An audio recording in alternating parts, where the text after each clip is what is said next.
we are at the precipice of unstoppable great change. And I think we're just really fortunate. James McCain. The goal of the Landon Lectures is to bring the most prominent public figures. If I were the Prince of Darkness, I'd want to engulf the whole world in darkness, and I'd have a third of its real estate. The triangle-shaped object Right. that was enormous. He said it was at least a football field long, maybe. Investigate the harrowing secret whispered over the airwaves. He who is not with me is against me, and he who does not gather with me scatters. Matthew 12:30. Joe Rogan couldn't believe what he was hearing. A broadcast from 1965 by radio legend Paul Harvey seemed to predict the very issues tearing America apart today. What did Harvey say, and how could he have known? Let's dive into this eerie prophecy and its unsettling relevance to our world. How did a radio broadcaster from the 1960s foresee the cultural shifts and moral decay we witness today?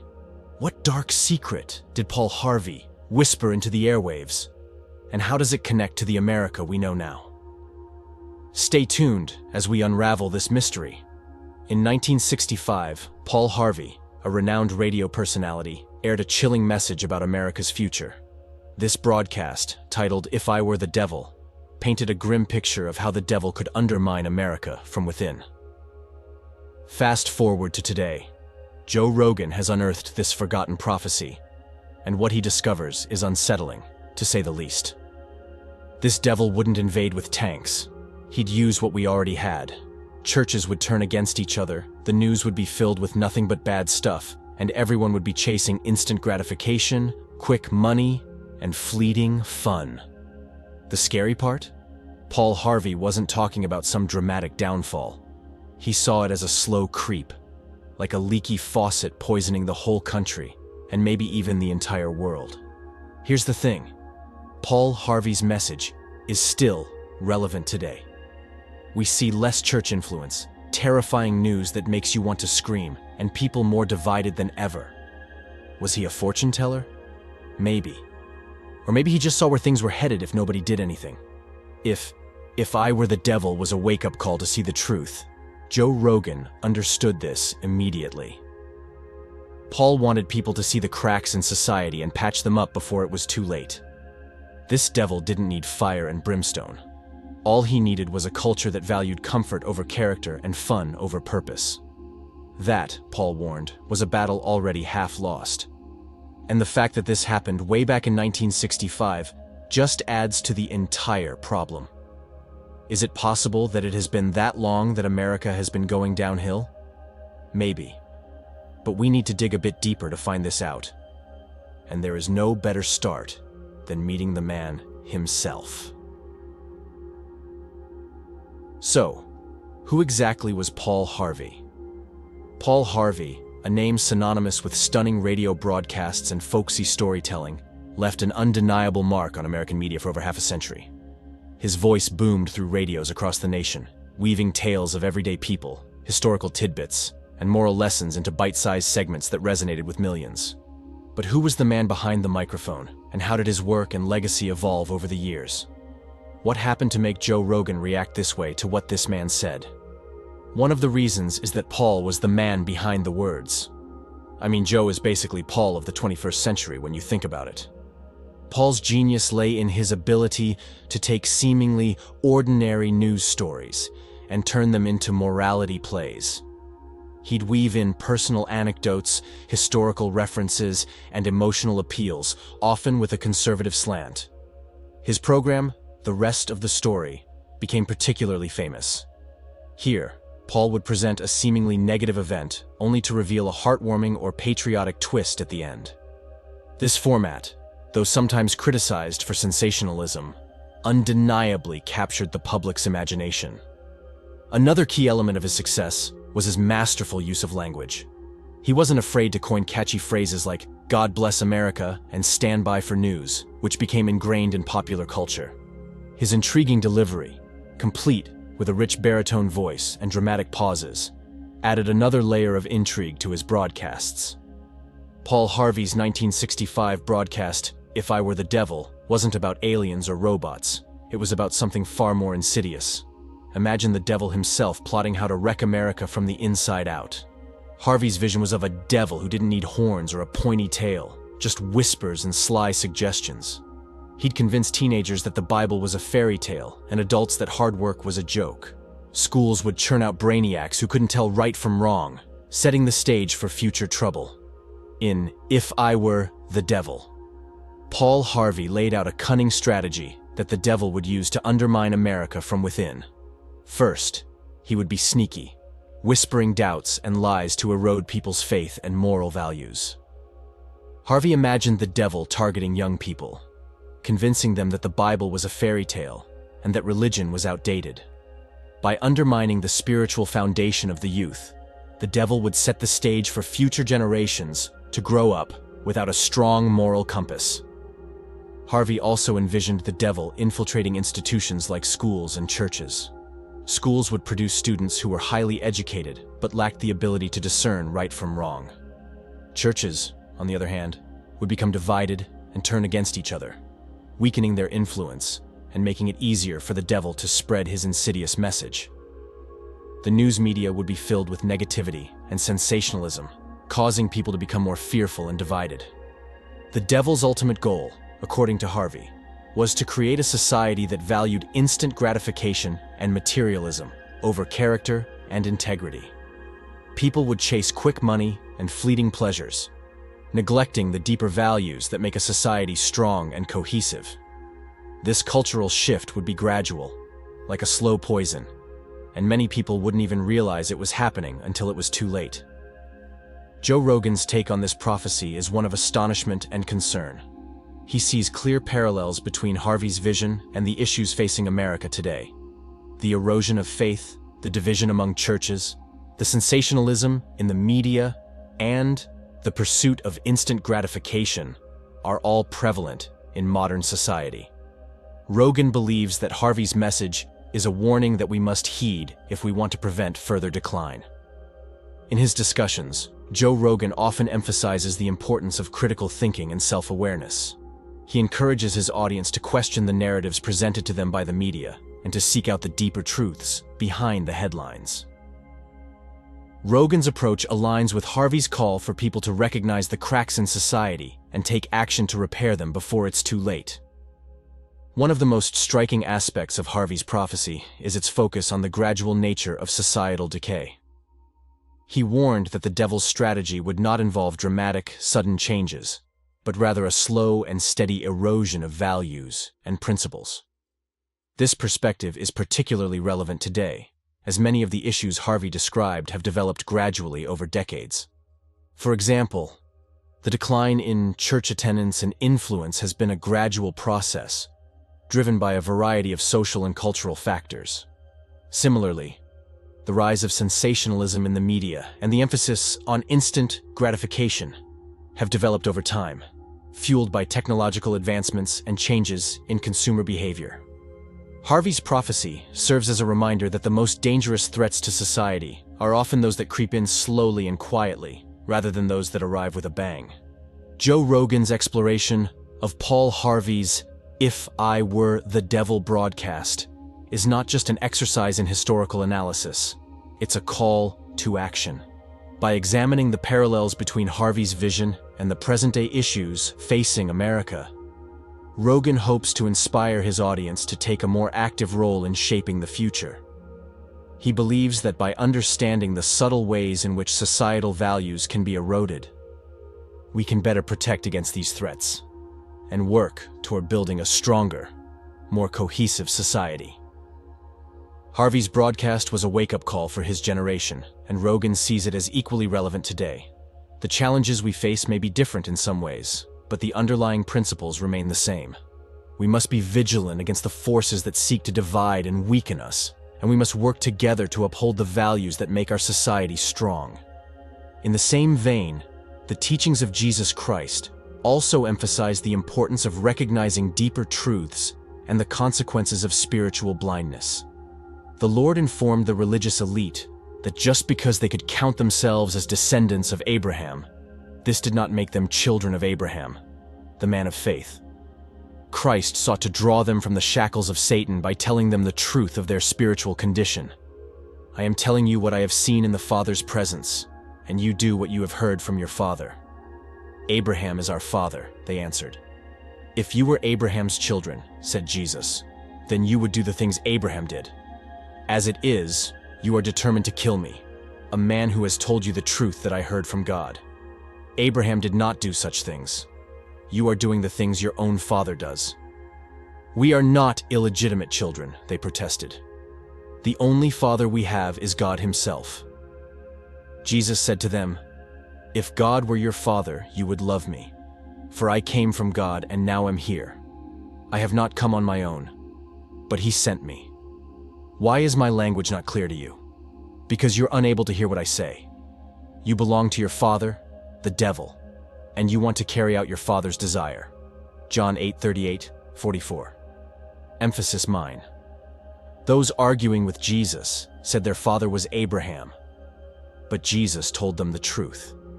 They were under the control of the enemy. The leaders retaliated with character assassination and terrible words of defamation towards Christ's birth and his mother. "We are not illegitimate children," they protested. They spoke in an insulting manner of their belief that he was born illegitimately and probably was a Samaritan, since they had no evidence as to who his father was. Perhaps they sent spies out to Nazareth, where Jesus grew up, and discovered that Mary was carrying Jesus before her marriage to Joseph, her husband. They said to him, "Aren't we right in saying that you are a Samaritan and demon-possessed?" If they checked the records, they would have found out about his very noble birth in Bethlehem, his ancestry of King David and the tribe of Judah. The enemy loves to defame Christ, damage the reputation of his name above all names, and drag it through the mud. Many of us see this defamation played out around us. It is not the name of Buddha or Muhammad spoken in vain. It is the name of Jesus that is defamed. Jesus had spiritual opposition from the enemy, and we should not be surprised if we also will be slandered and persecuted. Jesus told them clearly, "You belong to your father, the devil, and you want to carry out your father's desire." Because sin dominated their lives, the outflow of their lives, words, and actions showed that it was Satan who wholly owned them. Those who walk with Christ must speak the truth about those around us who walk in darkness. Otherwise, how will they awaken from the slumber of spiritual death? Some suggest we should not say hard things and hurt people's feelings about their spiritual condition. I'm afraid I have to disagree. We are responsible for speaking the truth of the Scriptures. We are in a battle, and eternal lives are at stake. If Jesus talked plainly about where he saw these religious men heading, then so should we to those around us. Jesus' confrontation with the religious leaders underscores the importance of speaking the truth about spiritual realities, even when it invites opposition. His words challenge their self-perception, revealing their true allegiance to the enemy, rather than to Abraham or God. This theme of spiritual warfare and the necessity of discerning truth from deception leads us to consider broader implications of this struggle in modern society. Paul Harvey's iconic speech, "If I were the devil," delves into this concept by exploring how the devil might attempt to corrupt and control a nation like America. Harvey's perspective provides a vivid portrayal of the devil's strategies, from subtle whispers, undermining faith and morality, to overt societal manipulations, echoing the timeless battle between truth and deception. Paul Harvey might just be the first person to publicly speak about thinking from the devil's perspective. The devil wants to take over the world. That's the starting point of Paul's famous speech, "If I were the devil." But conquering everything isn't enough if you are the devil. Harvey says the devil would also want the ripest apple on the tree, which is basically the best thing around. In this case, that apple is America. So how would the devil go about taking over America? Here's the plan, according to Paul. First, he would be sneaky. The devil would whisper, just like he did to Eve in the Bible story. Remember the serpent tempting Eve with the forbidden fruit? That's the idea. The devil would use whispers, sly suggestions, to target churches. Why churches? Because they're the foundation of morals and values in America. The whispers would be like little lies or doubts, chipping away at people's faith and good behavior. They might be messages that make people think religious teachings are outdated, or that it's okay to just do whatever they want. The heart of these whispers, Paul says, would be, do as you please. This means forgetting about rules, respect, and helping others. It's all about looking after yourself, no matter what. This selfishness would tear communities apart and make America weak. With these whispers weakening people's moral compass, the devil would get to work, creating a society ripe for corruption. Think of it like this. There are a bunch of people distracted and confused, and the devil's just waiting to pick them off one by one. Here's how he'd do it. The devil would mess with books, movies, and TV shows. He'd teach authors how to write stories so steamy and exciting that anything else would seem dull and boring. He'd play TV and movies against each other, making TV shows seem lame compared to the edgier stuff in movies, and vice versa. Basically, he'd turn entertainment into a competition, all while making sure it's full of negativity and things that might lead people down the wrong path. Sounds familiar? Well, there is more. By whispering doubts about religion and morality, and by offering a constant stream of distractions, the devil, according to Paul, weakens the very foundation of a strong society. People become more focused on their own desires and less concerned about the well-being of the community as a whole.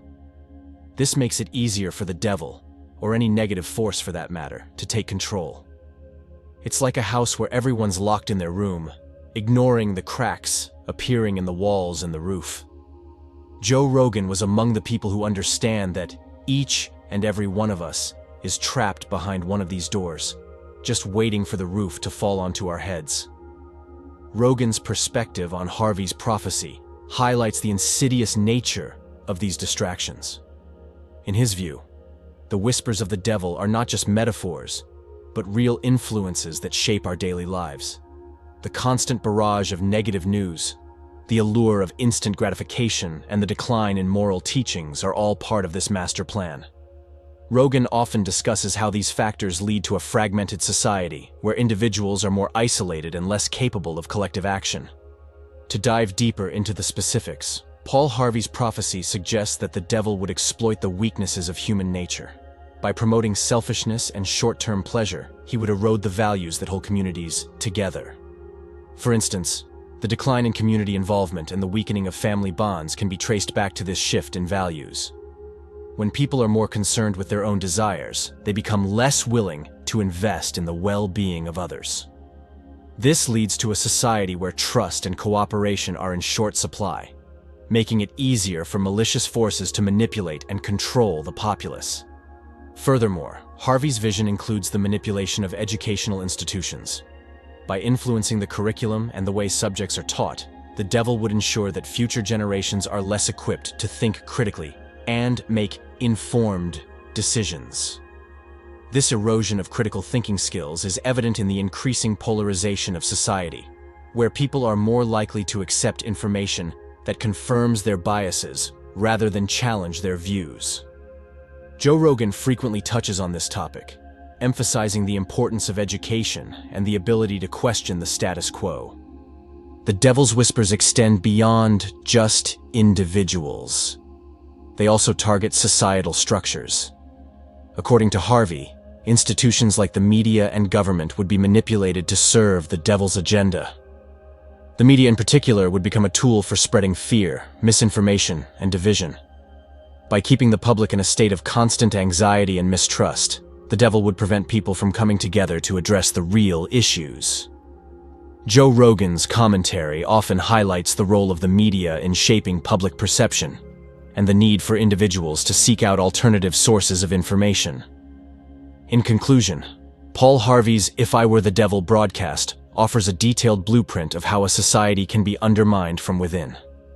The whispers of the devil, as described by Harvey, are subtle yet powerful influences that erode the moral and social fabric of a nation. Joe Rogan's exploration of this prophecy sheds light on the relevance of these ideas in today's world. By understanding the tactics used to manipulate and divide, we can take steps to counteract these forces and build a stronger, more resilient society.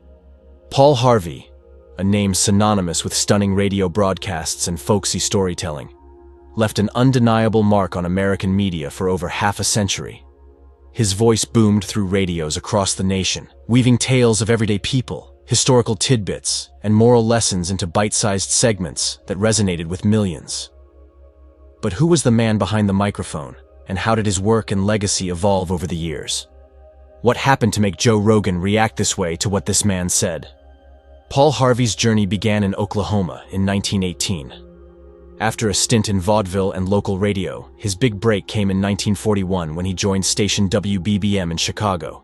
There, he honed his signature style, incorporating a folksy, conversational tone and dramatic pauses that kept listeners glued to their radios.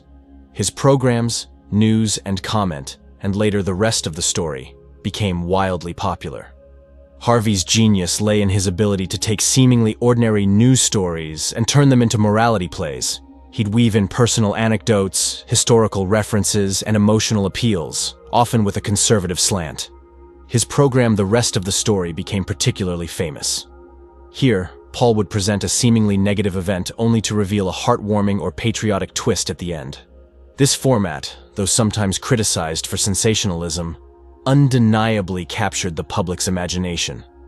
Harvey wasn't afraid to coin catchy phrases like, "God bless America," and "stand by for news," which became ingrained in popular culture. His intriguing delivery, complete with a rich baritone voice and dramatic pauses, added another layer of intrigue to his broadcasts. However, Paul's career wasn't without controversy.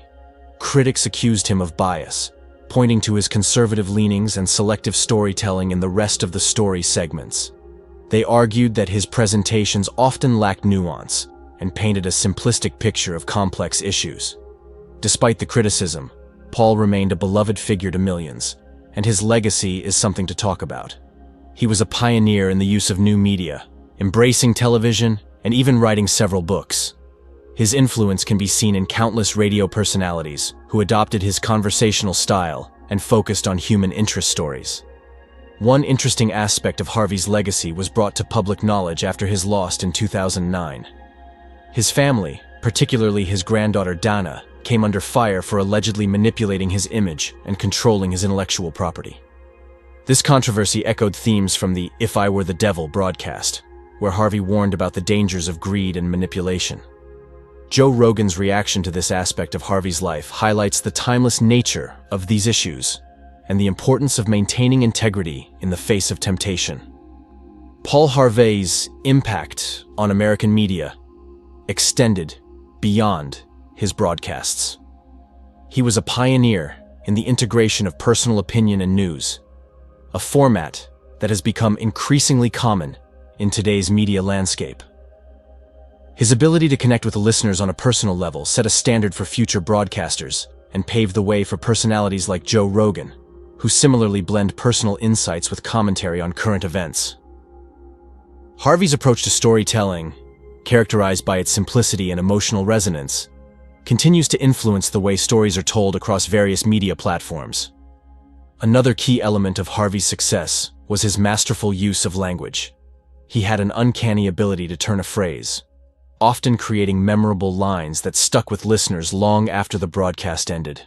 This skill not only made his stories more engaging, but also helped to drive home the moral lessons he aimed to impart. His use of language and storytelling techniques remains a benchmark for broadcasters and writers alike, demonstrating the power of words to inspire and influence. Paul Harvey's career also reflects the changing landscape of media over the decades. Starting in the golden age of radio, he witnessed and adapted to the rise of television and the internet. His willingness to embrace new technologies and formats ensured that his voice remained relevant in a rapidly evolving media environment. This adaptability is a testament to his enduring appeal and his ability to connect with audiences across generations. Joe Rogan's exploration of Paul Harvey's legacy is not just a reflection on the past, it's an examination of the enduring principles that continue to shape media and society today. By looking at Harvey's life and work, Rogan highlights the importance of integrity, storytelling, and the power of media to influence public opinion. Harvey's legacy serves as both a cautionary tale and an inspiration, reminding us of the responsibilities that come with the power to inform and entertain. In conclusion, Paul Harvey's legacy is a rich tapestry of innovation, controversy, and influence. His unique style and approach to broadcasting left an indelible mark on American media, setting a standard for future generations of storytellers. Joe Rogan's reaction to Harvey's work underscores the continuing relevance of his messages and the lessons we can learn from his life. As we navigate the complexities of today's media landscape, Harvey's legacy serves as a guidepost, reminding us of the enduring power of words and the importance of maintaining integrity in our storytelling. Paul Harvey's broadcast, "If I Were the Devil," resonates strongly with the issues we face today, even though it was delivered over half a century ago. The societal shifts and moral decay that Harvey predicted seem to mirror the challenges confronting modern America. Joe Rogan's exploration of these parallels is both insightful and alarming, as it underscores the enduring relevance of Harvey's message. Harvey spoke of a devil that would use subtle whispers to erode the moral foundation of society. Today, we see similar tactics at play. The decline in church attendance and influence is a notable example. In 1965, Harvey warned that the devil would target religious institutions to weaken their moral authority. Fast forward to today, and we observe a significant drop in church membership and participation. This decline has been attributed to various factors, including a growing secularization of society and disillusionment with organized religion. Rogan points out that without these moral anchors, individuals and communities become more susceptible to moral relativism and ethical ambiguity. Another aspect of Harvey's prophecy was the manipulation of the media to spread negativity and sensationalism. The modern media landscape is rife with examples of this. News outlets often prioritize sensational stories that evoke fear and outrage, leading to a more divided and polarized society. Social media amplifies this effect, creating echo chambers where misinformation and extreme viewpoints can thrive. Joe Rogan frequently discusses the role of media in shaping public perception, highlighting how the constant barrage of negative news can influence our worldview and behavior. Harvey also predicted that the devil would promote instant gratification and materialism over character and integrity. This is evident in the consumer culture that dominates modern society. Advertisements constantly encourage us to seek pleasure and satisfaction through material possessions and immediate experiences. This emphasis on consumerism can detract from more meaningful pursuits and values, such as community involvement, personal growth, and long-term goals. Rogan often critiques this aspect of modern culture, advocating for a more balanced approach that values deeper, more enduring forms of fulfillment. Another example is the increasing polarization and division within American society. Harvey's prophecy spoke of a devil that would create discord and division to weaken the social fabric. Today, political and ideological divides seem more pronounced than ever, with people often retreating into partisan camps and viewing those with opposing views as enemies. This polarization is exacerbated by social media algorithms that reinforce existing beliefs and discourage meaningful dialogue.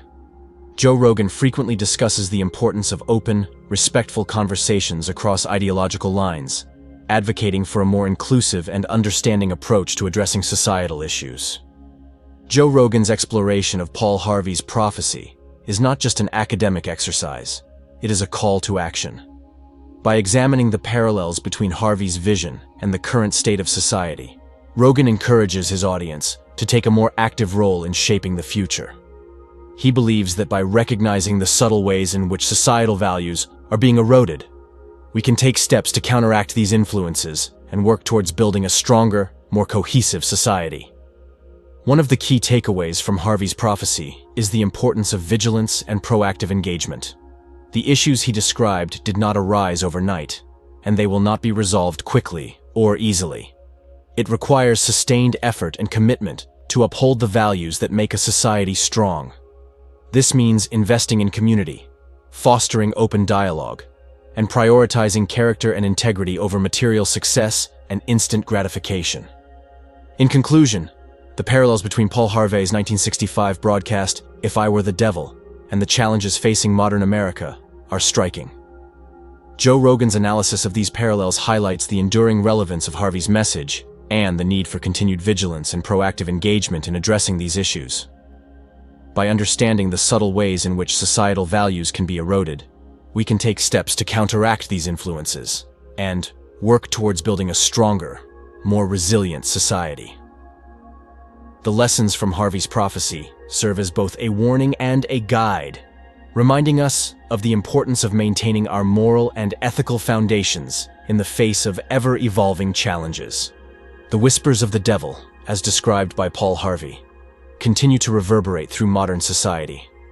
These whispers manifest in various forms, subtly undermining the moral fabric and guiding individuals away from the principles that foster a strong, cohesive community.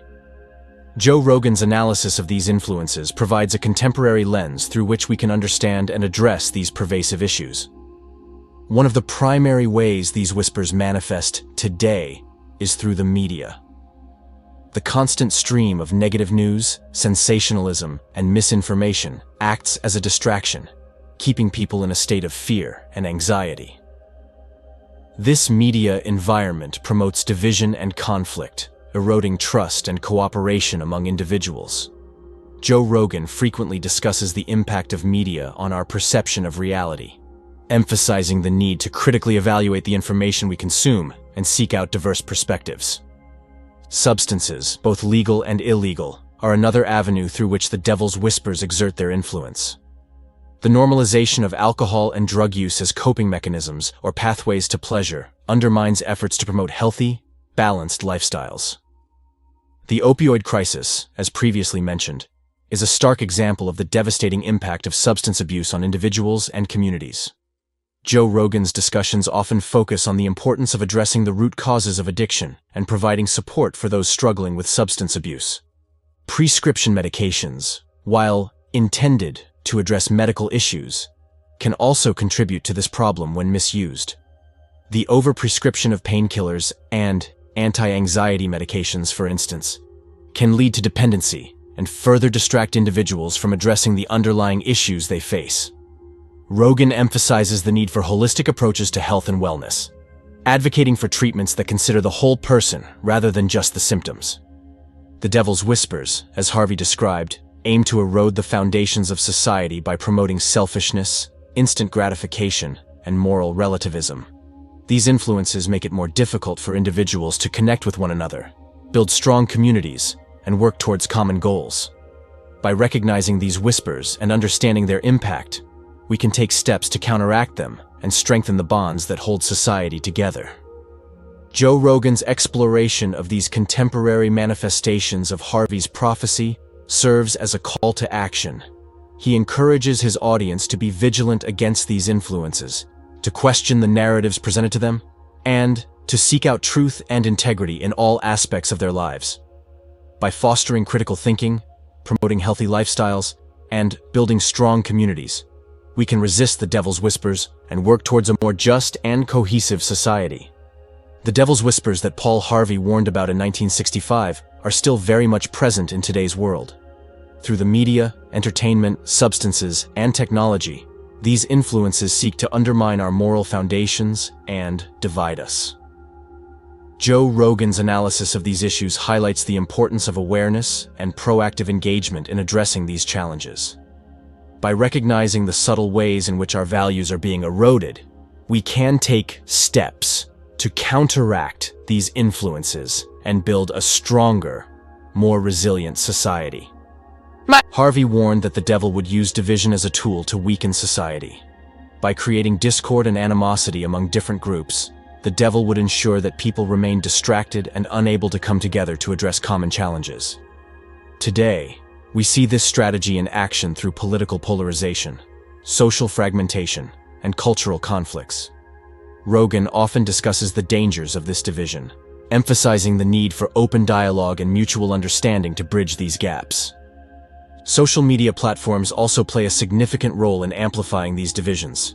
The algorithms that govern these platforms are designed to promote content that generates strong emotional reactions, often favoring sensational and divisive material.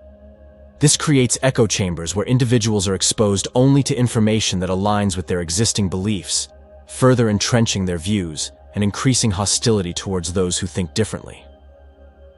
Rogan's discussions on the impact of social media highlight the importance of being mindful of how these platforms shape our perceptions and interactions.